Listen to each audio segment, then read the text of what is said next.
The economics, the strategy. This is where the architect really starts flexing the zero theory math. Yeah, this is where it gets weird. And I have to warn the listeners, this gets a little radical. This is where we move from the body to the wallet, from the kitchen to the global economy. And he threw a phrase at us that honestly stopped me in my tracks: communism in a bag. It is a provocative label. You don't just throw that word around. Provocative, it's a PR nightmare. He calls the system communism in a bag, but with a massive distinction, because usually when you hear communism, you think of failed states. You think of lead lines. You think of corruption, central planning gone wrong. Right, and we need to address that head on. Why would he use that word? Why touch the third rail of economics? Yeah, why touch the third rail? Because he's looking at the theoretical goal of communism, which is equity, the utopian ideal. From each according to his ability to each according to his need. The ideal, not the reality. But the problem with classic communism, historically, isn't the idea, it's the implementation. It's the dictator. The human element, it always comes back to that. Right. To enforce equity, you historically needed a central planner, a human being or a committee to decide who gets the bread. You get 2 loaves, you get 1. And humans are corruptible. Humans have bias. Humans have cousins they want to help. Exactly. The dictator problem destroys the system. It introduces human failure, greed, and power dynamics. So the architect's solution, he doesn't try to find a better dictator.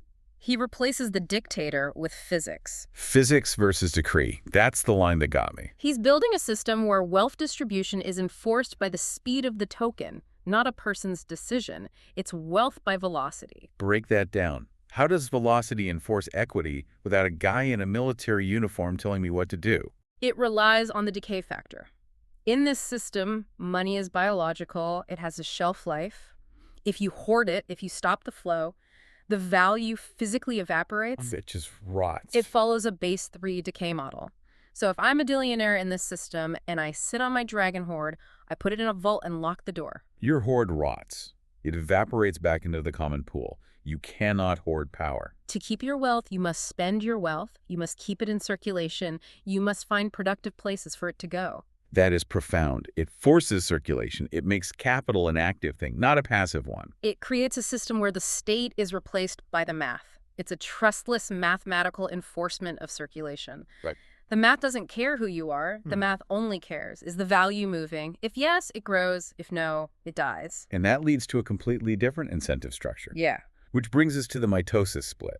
And this is where we need to slow down and do the math, because this is the engine of the whole machine. This is the aha moment for the user. This is why you play the game. So previously, we and the tribunal kept calling the number 36,636 a cap, a limit. We saw it as a ceiling, a penalty. Yeah. You hit the number and you're done. Game over. Thanks for playing. But Michael says, no. You are looking at it wrong. It's a reproductive trigger. He's using biological framing again. It's consistent. When a cell gets too big, what does it do? It doesn't die. It divides. It undergoes mitosis. It creates 2 new cells. So let's look at the incentive structure. He laid out a 9091 split.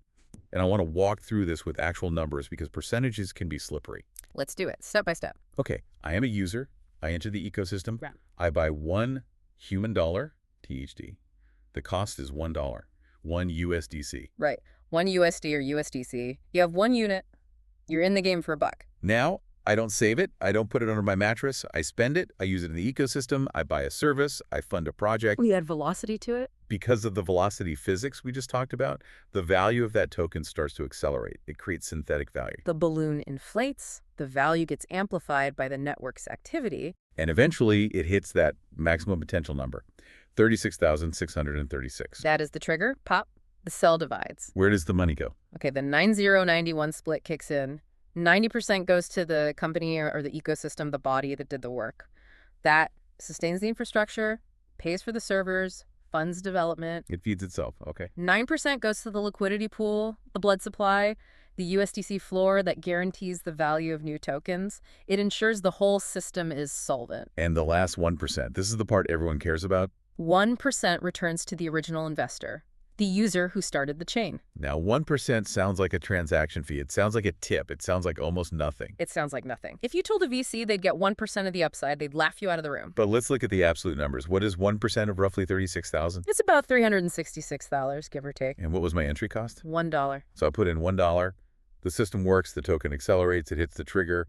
I get back 366 Ukral. That is a 360x return. A 360x multiplier. That is insane. I mean, that's venture capital level returns for a single dollar transaction. In traditional finance, if you get a 10% return in a year, you are a genius. Here, the math offers a 36,000% return. But, and this is the catch, you only get that return if the token moves. Correct. That is the genius of it. If you save it, it decays to zero, you lose your dollar. If you spend it, if you risk it to grow the ecosystem, you get a 360x return. This creates a feedback loop where spending is mathematically superior to saving. The system pays the user to pay attention. It pays you to find good projects and spend your money on them. It turns every user into a venture capitalist. Exactly. A VC with a 360x upside, but only if they keep the blood moving. It solves the stagnation problem. It makes hoarding stupid. Why would you hoard a dollar that is rotting when you could spend it and potentially get $360 back? You'd have to be irrational to hoard. And just a quick note on the specifics of the human dollar, THD itself. He's very specific about integer economics. No decimals. Truth is not fractional. You can't have half a truth. You can't have half a human dollar. It's atomic.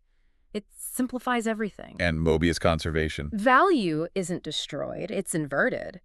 That dead capital, the decay, it becomes the womb for the next minting event. So it's recycled. It connects back to that mitosis idea. Nothing is lost, only transformed. The death of one asset provides the nutrients for the birth of the next. Usage is mining. That is the validation. Exactly. You don't mine with graphics cards, you mine with economic activity. The more you use the system, the more value you create for everyone, including yourself.